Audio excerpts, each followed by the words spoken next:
ito po yung huwag na huwag ninyong gagawin. Number 1, huwag matatakam sa mga maaalat na pagkain. Kasi dahil nga sa pagbabago ng hormones ng babae kapag may regla katulad ng estrogen, progesterone at serotonin, parang gustong-gusto natin o naglilihi tayo sa maaalat. Ang problem, kapag kumain tayo ng maalat, mas mag-iipon tayo ng tubig sa katawan. So feeling natin, bloated tayo, malaki yung puso natin, at saka mas makabag. So iwas muna sa maaalat.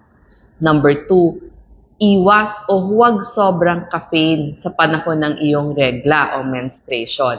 Kasi masasakit yung ulo mo, masasakit yung puson mo, masasakitin yung breast o yung dibdib mo.